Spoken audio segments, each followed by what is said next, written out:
Olá, meu nome é Diogo. Eu vou apresentar um trabalho chamado A Methodology for Opacity Verification for Transactional Memory Algorithms Using Graph Transformation Systems. Aqui está o sumário da apresentação, dá para ver em cima aqui também. Primeiro, a introdução.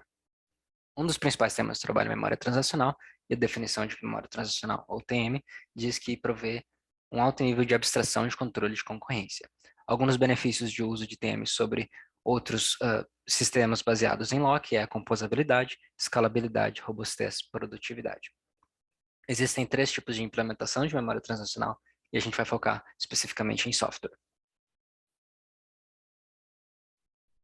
Um dos pontos sobre memória transacional é o critério de corretude, que permite o desenvolvimento de programas e o raciocínio sobre a corretude desses programas.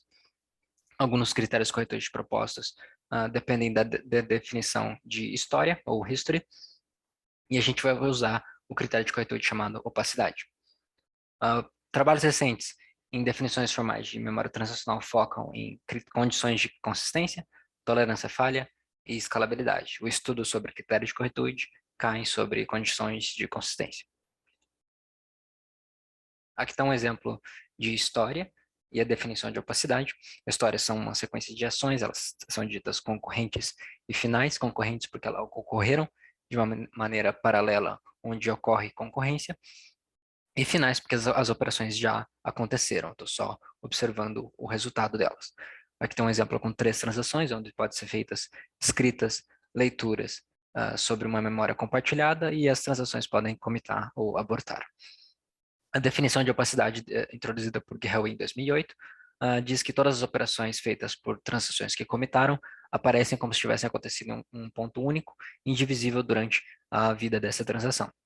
Nenhuma operação feita por transações que abortaram é visível a outras transações, incluindo as transações ativas, que não abortaram e nem comitaram ainda. E, por fim, todas as transações sempre observam um estado consistente do sistema. Esse é o ponto mais importante sobre um critério de corretude. O outro tema de trabalho é o sistema de transformação de grafos, ou GTS. A definição diz que são um formalismo flexível para especificação de sistemas complexos, onde as aplicações envolvem elementos de vários tipos, com diferentes relações, ou são orientados por dados. Os estados nesse sistema são modelados por grafos, e esses grafos são modificados por regras de reescrita. Alguns exemplos de sistemas que usam GTS são sistemas reativos, protocolos para sistemas mobile ou distribuídos, sistemas biológicos, etc. A gente vai usar a ferramenta Groove, que é uma ferramenta que permite a definição de sistemas de transformação de grafos de uma maneira mais visual. E aqui está a sintaxe das regras que vão ser utilizadas nesse sistema. Os elementos em azuis vão ser excluídos, os verdes são criados e os vermelhos eu não quero que dê match quando está transformando os estados do sistema.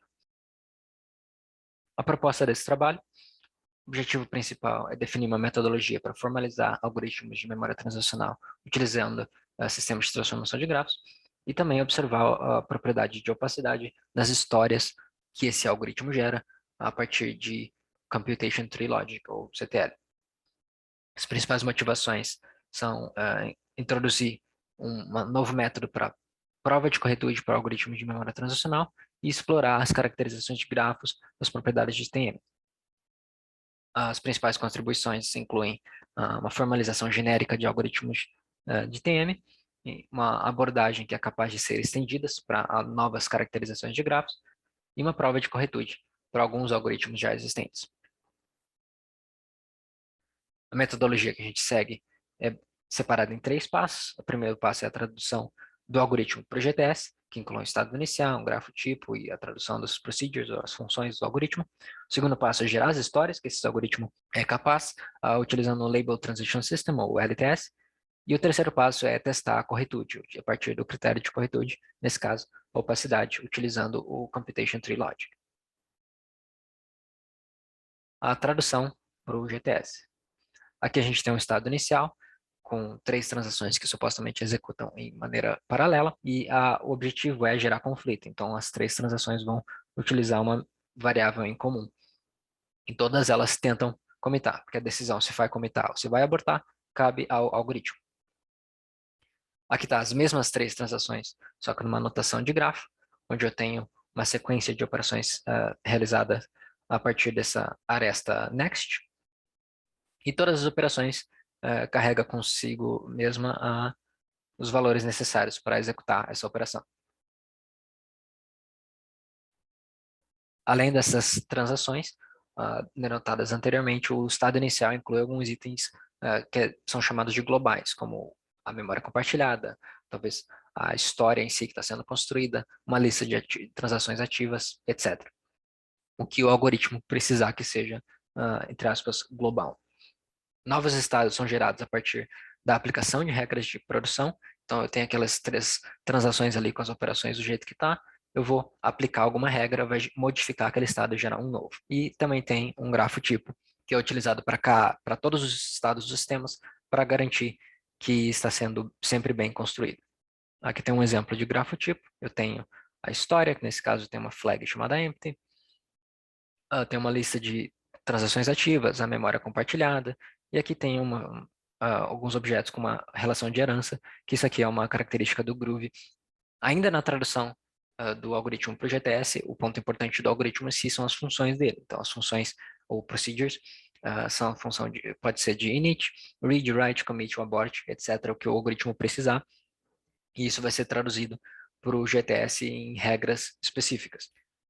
Normalmente essas funções ou procedures têm algumas características como lazy ou eager, inversionamento ou detecção de conflito. Isso é refletido na hora de traduzir para o GTS. Então, dependendo do algoritmo, as funções vão ser demonstradas de uma maneira diferente nas regras de produção. Aqui eu tenho uma operação de leitura com versionamento eager.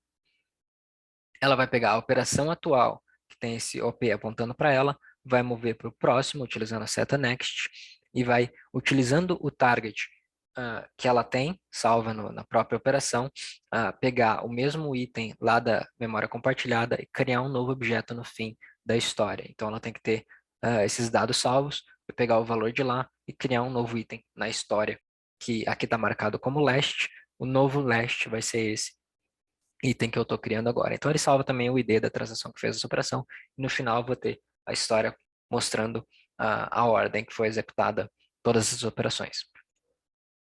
O segundo passo dessa metodologia é gerar as histórias, agora que eu tenho o algoritmo traduzido. Como eu disse, as regras de produções agem como essas procedures, e aplicar uma nova regra, cria um novo estado e adiciona um item na história. Mas isso gera um não determinismo, porque eu tenho 3 transações de forma concorrente, as 3 vão querer executar alguma operação, então, na realidade, eu crio 3 caminhos diferentes para 3 ordens de operações diferentes. Isso vai gerar vai ser demonstrado no LTS, ou Label Transition System, que vai funcionar mais ou menos dessa maneira. Eu tenho aqui um estado, nesse caso, 2 transações, e uma história relacionada a esse estado. A história são as operações que já executaram, e essas transações contêm as operações que ainda vão ser executadas. Nesse caso, eu posso fazer um read ou um read, porque a primeira operação de cada uma delas são 2 reads. Se eu fizer o read dessa primeira, ele consome o item, coloca lá no final da história. A partir daqui, se eu fizer o write da primeira, ele consome o item, coloca lá no final da história. E por aí vai. Ele vai consumindo os itens, vai adicionando na história, até que não tenha mais itens para consumir e a história está completa. Daí, dependendo da ordem que foi executada, as consequências da ordem da execução vai ser diferente, os valores finais vão ser diferentes e dependendo da entrada que foi utilizada ou do algoritmo que está sendo avaliado, algumas histórias não vão ter um estado consistente. Então, é isso que a gente está querendo procurar. Aqui é como é que fica na operação dentro do Groove. Aqui embaixo eu tenho os resultados finais, onde cada estado desse contém uma história completa. E é essa história que eu vou avaliar no próximo passo, que é a corretude. O critério de corretude utilizado é a opacidade, especificamente a representação de grafo introduzida por Guerraoui. Essa representação de grafo gera, a partir de uma história, um grafo de conflito. Esse grafo de conflito vai me dizer se a história é opaca ou não. Esse grafo de conflito é representado pelas transações, e as transações podem ter um conflito de real time, read from, write before write e read before write entre elas. Então, vai ficar dessa maneira. Eu tenho 3 transações nesse caso, porque a T0 é uma transação padrão. A ideia é procurar por ciclos dentro desse grafo. Se não contém nenhum ciclo, significa que história que gerou esse grafo é opaca. E o que a gente quer é observar em todas as histórias que a gente gerou anteriormente, se todas elas têm um grafo de conflito opaco. E a gente utiliza isso ainda no Groove, utilizando uma propriedade de CTL, onde a gente tem um grafo de condição, que é um grafo que não faz nenhuma modificação, ele só testa se existe ou não. Se dentro de todas aquelas histórias que eu gerei anteriormente, nenhuma gerar ciclo, significa que todas as histórias são opacas, significa que o algoritmo só gerou histórias opacas, então o algoritmo é opaco. E por fim, a conclusão da apresentação seria que é possível, sim, fazer uma definição formal de algoritmos de ITM utilizando GTS, onde as implementações de lazy ou eager são refletidas para o versionamento e detecção de conflito do algoritmo. A corretude foi verificada a partir da caracterização de grafo de opacidade com o uso de CTL, e nesse caso a gente fez uma extensão de um trabalho anterior, onde no trabalho anterior a gente lidava com uma história só para testar a opacidade daquela história. Agora a gente conseguiu fazer o próximo passo, que é o algoritmo inteiro, gerando todas as histórias, a gente avalia todas elas para gerar o gráfico de conflito e testar a opacidade deles. A gente também fez um caso de estudo com um algoritmo mais recente chamado CAPR+, e os próximos passos seria fazer um GTS para algoritmos mais consolidados, como o TL2, que já foi provado que é opaco, como o STM Haskell, que já foi provado que não é opaco, e algum algoritmo extra que seja mais novo, recém-introduzido na literatura. Além disso, talvez explorar outros critérios de corretude para novas caracterizações de grafos, porque a gente se baseou especificamente em opacidade. Quem sabe outras podem ser introduzidas também. Aqui está as referências utilizadas. E é isso. Muito obrigado.